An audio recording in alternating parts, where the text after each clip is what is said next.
My dear children, आज हम लोग चैप्टर 4 मैग्नेटिज्म में बायोट-सावर्ट लॉ पढ़ने जा रहे हैं। इलेक्ट्रोस्टैटिक्स में हम लोगों ने कूलॉम्स लॉ पढ़ा था और कूलॉम्स लॉ के थ्रू हम लोग इलेक्ट्रिक फील्ड कैलकुलेट करते थे। सिमिलरली यहाँ चैप्टर 4 में हम लोग बायोट-सावर्ट लॉ पढ़ने जा रहे हैं, तो हम लोग बायोट-सावर्ट लॉ के through magnetic field around the current carrying conductor ये देखेंगे कितना होता है। तो बायोट-सावर्ट लॉ है क्या, इस पे फोकस करें। Let's see Biot-Savart law. Suppose we have a current carrying conductor I and a point P where we have to find the magnetic field. हमारे पास एक करंट कैरिंग कंडक्टर है जिसमें करंट कितना है I। A point P around the wire where we have to find the magnetic field. एक point P है, इस वायर के चारों तरफ हमने एक P पॉइंट कंसीडर किया जिस पॉइंट पे we have to find the magnetic field. तो क्या करेंगे, कैसे निकालेंगे? बायोट एंड सावर्ट दो साइंटिस्ट थे, बायोट एंड सावर्ट, इन दोनों ने एक लॉ दिया था और कंबाइन इस लॉ को हम लोग बायोट-सावर्ट लॉ कहते हैं। तो कैसे निकालेंगे हम लोग इस करंट कैरिंग कंडक्टर के कारण इस पॉइंट पे मैग्नेटिक फील्ड? तो इसके लिए इस पूरे कंडक्टर पे एक छोटा सा एलिमेंट काटेंगे। एक छोटा सा एलिमेंट हमने इस पे काटा डीएल, तो ये हो गया करंट एलिमेंट आई डीएल। तो करंट एलिमेंट का डायरेक्शन किधर है? तो along current, this is the direction of current element. छोटा सा एक एलिमेंट अगर हम काटे और इस एलिमेंट में आई करंट है तो I into D L called current element. तो आप याद रखोगे I D L called current element. ठीक है। And join current element to the point. Current element को इस पॉइंट से हमने ज्वाइन किया। This is the position vector, इसे हम लोग पोजीशन वेक्टर कहेंगे। हो गया पोजीशन वेक्टर। तो पोजीशन वेक्टर का डायरेक्शन कहाँ होगा? तो it is from current element to the point. Current element से पॉइंट की तरफ हमने एक एरो से पोजीशन वेक्टर को डिनोट किया। तो I D L what? Current element and R vector called position. तो पोजीशन वेक्टर आप याद रखोगे, the direction of position vector is always from current element to the point. Means ये किस तरफ होगा? तो ये इस तरफ होगा। ये हुआ पोजीशन वेक्टर। तो दो वेक्टर यहां बहुत ही इंपॉर्टेंट है। First current element, it is a vector quantity. आपको पता है कि करंट जो है वो स्केलर क्वांटिटी होता है, लेकिन करंट के साथ जब एलिमेंट ऐड हो जाएगा, छोटा सा एलिमेंट, तो current element now becomes vector quantity and it is directed always towards current. ये हमेशा किधर होगा? तो करंट के ही डायरेक्शन में होगा। तो यहाँ पे एक डीएल एलिमेंट हमने काटा, तो करंट एलिमेंट का डायरेक्शन किधर होगा? तो बाय ड्रॉइंग टैंजेंट के थ्रू हम लोग करंट एलिमेंट का डायरेक्शन दिखा देंगे। तो इस वायर में कहीं पे भी एक छोटा सा एलिमेंट हमने लिया और उसका डायरेक्शन हमने दिखा दिया, और जो भी पी पॉइंट है करंट एलिमेंट से उस पी पॉइंट को हमने जोड़ दिया। तो करंट एलिमेंट से उस पी पॉइंट को जैसे ही हम जोड़े तो हमें पोजीशन वेक्टर प्राप्त हुआ। और पोजीशन वेक्टर कहां से कहां आएगा? तो from current element to the point. अब ये बायोट-सावर्ट लॉ एक्चुअली है क्या? तो बायोट-सावर्ट लॉ एक्चुअली है क्या, इसको हम लोग देखेंगे। According to Biot and Savarт, the magnetic field at any point due to current element is directly proportional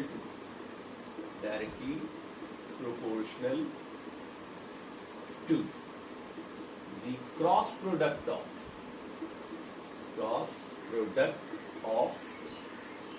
current element and position vector, but it is inversely proportional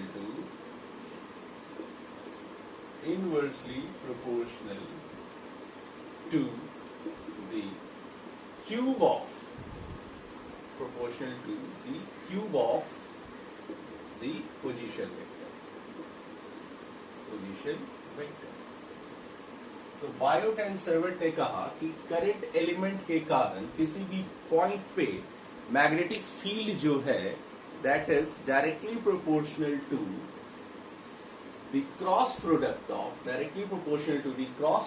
of current element and position vector, but it is inversely proportional to the cube of the position vector.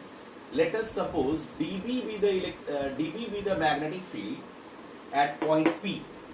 Current element, छोटा सा एक current element है, तो छोटे से current element के कारण जो मैग्नेटिक फील्ड होगा वो भी बहुत छोटा होगा. ठीक है, तो हम लोग उसे B से नहीं dB से डिनोट करेंगे. तो dB is directly proportional to the cross product किसका? तो current element and position vector. Cross product of current element and position vector, and it is inversely proportional to the cube of the position vector.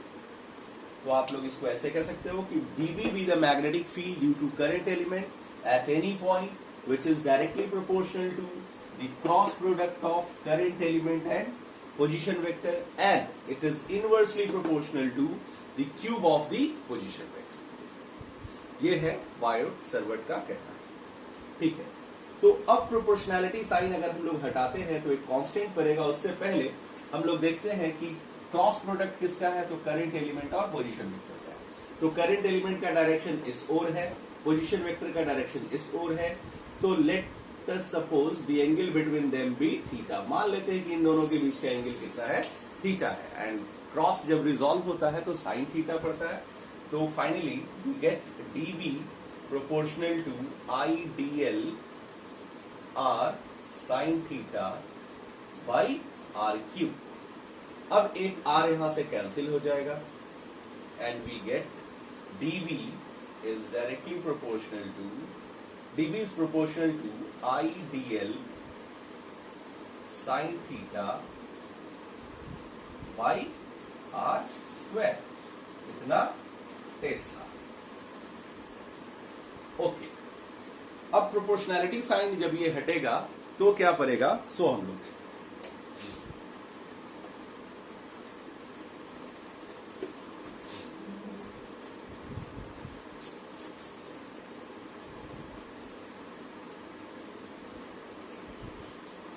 after removing the proportionality sign we get a constant.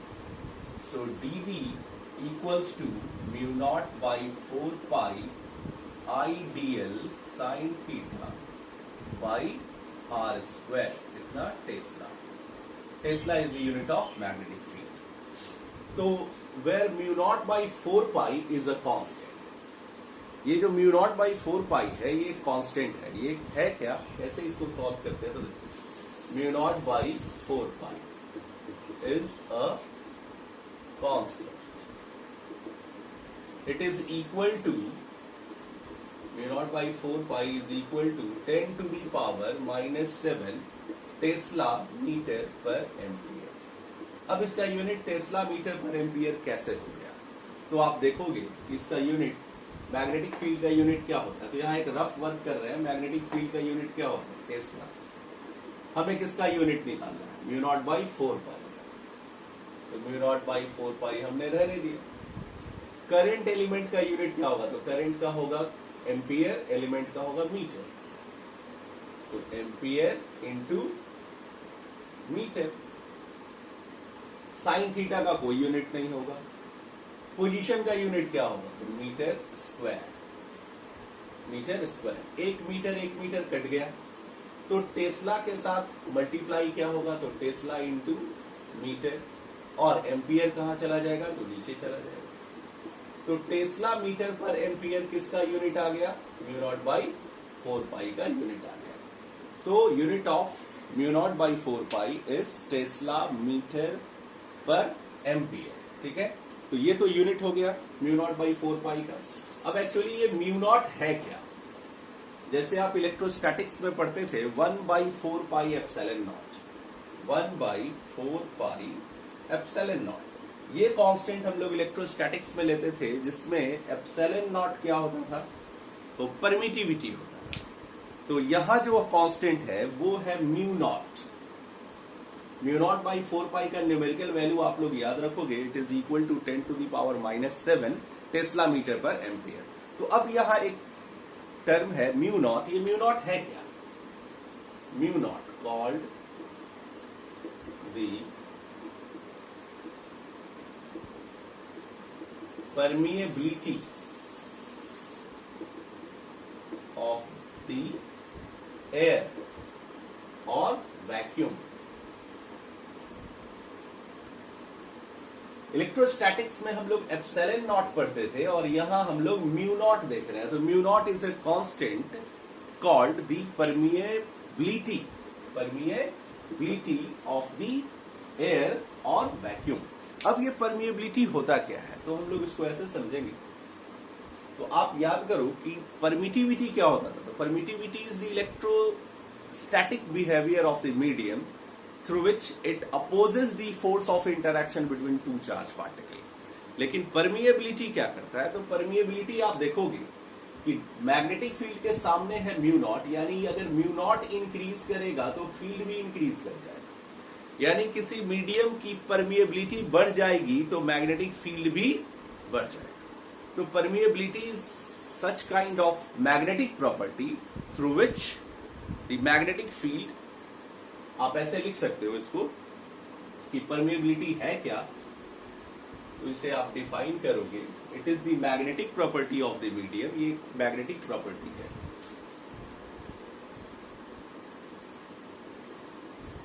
Permeability, it is the magnetic property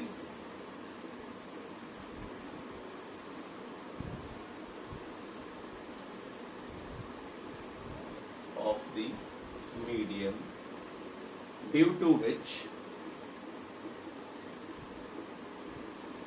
it always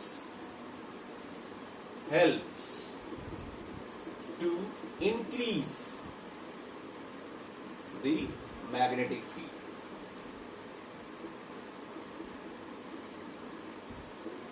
बहुत सारा medium होता है, air एक medium है, water एक medium है, oil एक medium है, और भी बहुत सारा मीडियम है। तो मीडियम का अपना नेचर होता है, वो टाइम टू टाइम वेरी करता है। अगर किसी मीडियम में हम चार्ज पार्टिकल के बीच लग रहे फोर्स को चेक करेंगे तो मीडियम का कौन सा बिहेवियर एक्टिव होगा, तो that behaviour called electrostatic behaviour and which is known as permittivity. अगर बाय द वे किसी मीडियम में हम नॉर्थ पोल और साउथ पोल यानी मैग्नेट के बीच फोर्स को कंपेयर कर रहे हो या मैग्नेट के बीच लग रहे फोर्स को जांच रहे हो, तो उस समय जो मीडियम का प्रॉपर्टी होगा वो कौन सा प्रॉपर्टी एक्टिव होगा, that property is known as magnetic property. आप लोग क्लास 10th में पढ़े होंगे रिफ्रैक्टिव इंडेक्स। तो रिफ्रैक्टिव इंडेक्स था क्या? तो refractive index is the electromagnetic property. यानी light is an electromagnetic wave और light when enters from one medium to another medium it bend from towards normal और अवे फ्रॉम द नॉर्मल। ऐसा आप लोग एक लॉ पढ़ते थे। तो वहां कौन सा प्रॉपर्टी था जो लाइट के डायरेक्शन को चेंज करता था, तो that property is known as electromagnetic property. तो टाइम टू टाइम मीडियम का प्रॉपर्टी एक्टिवेट होता है। तो जैसा हमने कहा कि जब चार्ज पार्टिकल को मीडियम में रखेंगे तो कौन सा प्रॉपर्टी एक्टिवेट होगा, तो उस समय इलेक्ट्रिक प्रॉपर्टी एक्टिवेट होगा और दैट इज कॉल्ड परमिटिविटी। और उसी तरह से दो मैग्नेटिक पोल्स को किसी मीडियम में रखेंगे तो कौन सा प्रॉपर्टी एक्टिवेट होगा, दैट इज परमिएबिलिटी। तो वो कौन सा प्रॉपर्टी है, मैग्नेटिक प्रॉपर्टी है। तो परमिएबिलिटी को आप डिफाइन करोगे, it is the magnetic property of the medium due to which it always helps to increase the magnetic field. ये क्या करता है कि मैग्नेटिक फील्ड के वैल्यू को बढ़ा देता है। यानी किसी मीडियम का मैग्नेटिक प्रॉपर्टी ज्यादा है, आई मीन परमिएबिलिटी ज्यादा है, तो हम कह सकते हैं कि उस मीडियम के कारण मैग्नेटिक फील्ड या उस मीडियम में मैग्नेटिक फील्ड ज्यादा होगा। ठीक है, अब आगे देखते हैं।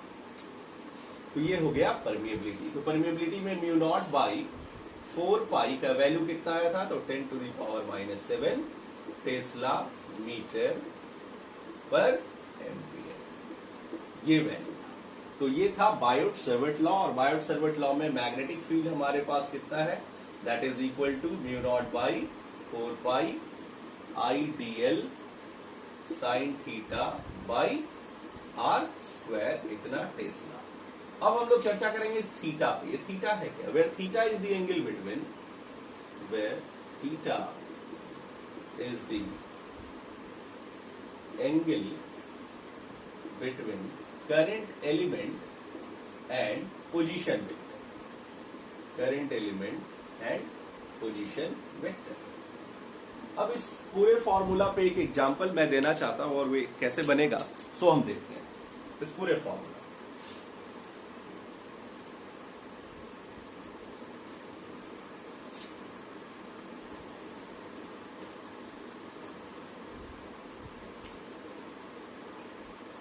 Suppose this is a current carrying conductor in which current element IDL equals to 0.5 ampere meter, 0.5 ampere metre. एक करंट कैरिंग कंडक्टर है जिसमें करंट एलिमेंट का वैल्यू दिया हुआ है 0.5 ampere metre, and a point P which is directed vertically above the current element where we have to find the magnetic field। ठीक है, यहां पे मैग्नेटिक फील्ड निकाला है, and it is at a distance 10 centimetre, 10 centimetre from the wire. Okay, it is at a distance 10 centimetre from the wire where we have to find the magnetic field. How can we find the magnetic field? कैसे निकालेंगे हम लोग? तो we have Biot Savart law, हमारे पास एक Biot Savart law है, उससे चेक करेंगे। तो dB is equal to mu naught by 4 pi I D L sine theta by R square. तो म्यू नॉट बाई 4 पाई आप क्या लिखोगे? 10 to the power minus 7। I D L क्या लिखोगे? तो आई डी एल आपको दिया हुआ है, कितना दिया हुआ है? तो 0.5, 0.5 इंटू साइन थीटा का वैल्यू कैसे देखोगे? तो आपको पता है कि theta is the angle between current element and position vector. तो करंट एलिमेंट किस ओर है? तो इस तरफ है। पोजीशन वेक्टर किस तरफ है? तो इस तरफ है। यानी इसको अगर आप एक्स एक्सिस मानते हो और इसको वाई एक्सिस, तो ये हो जाएगा कितना एंगल बनेगा? तो ये 90 डिग्री एंगल बनेगा। तो 90 डिग्री कैसे होगा? तो आप देखो साइन 90 यहां divided by R square. R यानी यहां से यहां तक का पोजीशन। पोजीशन कितना है? तो 10 सेंटीमीटर। तो 10 सेंटीमीटर को क्या लिखेंगे हम लोग मीटर में? तो 10 into 10 to the power minus 2, R square है, द होल स्क्वायर। अब इसको हम लोग सॉल्व करते हैं, तो ये हो जाएगा 0.5 into 10 to the power minus 7, and it is 100 into 10 to the power minus 4। It is equal to, ये हो जाएगा 10 to the power minus 2, 10 to the power minus 2 plus 2 हो जाएगा। तो 0.5 into 10 to the power minus 5 tesla. तो this is the magnitude of magnetic field. ये तो इस P पॉइंट पे मैग्नीट्यूड निकला, कितना आया ये मैग्नीट्यूड? तो 0.5 into 10 to the power minus 5 tesla. ये इतने मैग्नीट्यूड का यहाँ पे फील्ड होगा। अब ये क्वेश्चन है कि इस फील्ड का डायरेक्शन किधर होगा? तो फील्ड के डायरेक्शन को जानने के लिए आप देखो कि मैग्नेटिक फील्ड एक्चुअली होता क्या था। तो mu naught by 4 pi I D L cross R होता था बाई आर क्यू होता था, ये होता था ना। जब क्रॉस हट जाता था तो साइन थीटा आता था और एक आर कैंसिल हो जाता था, तो आपके पास आता था mu naught by 4 pi I D L sine theta by R square. तो हम लोग मैग्नेटिक फील्ड का डायरेक्शन निकालेंगे, तो डायरेक्शन के लिए हम लोग क्या करेंगे? क्रॉस प्रोडक्ट यूज करेंगे। किसका क्रॉस प्रोडक्ट? तो current element and position vector. तो करंट एलिमेंट और पोजीशन को क्रॉस करते हैं। तो करंट एलिमेंट का डायरेक्शन किधर है? तो करंट एलिमेंट का डायरेक्शन है आई कैप की तरफ। किधर है? तो आई कैप की तरफ क्रॉस। पोजीशन का डायरेक्शन किधर है? तो पोजीशन का डायरेक्शन ऊपर की तरफ, यानी जे कैप की तरफ है। तो आई क्रॉस जे क्या होता है? तो दैट इज के कैप। तो where is the direction of magnetic field? So it is along positive z axis. So it is along positive z axis. ये किधर होगा?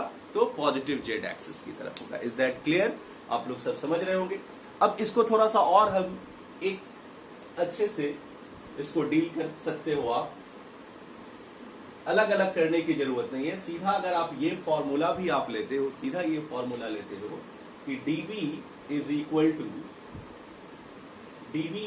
To mu naught by 4 pi, जो पहले फॉर्मूला था IDL cross R by R cube, तो आप लिख सकते हो 10 टू दी पावर -7। IDL का वैल्यू कितना था, तो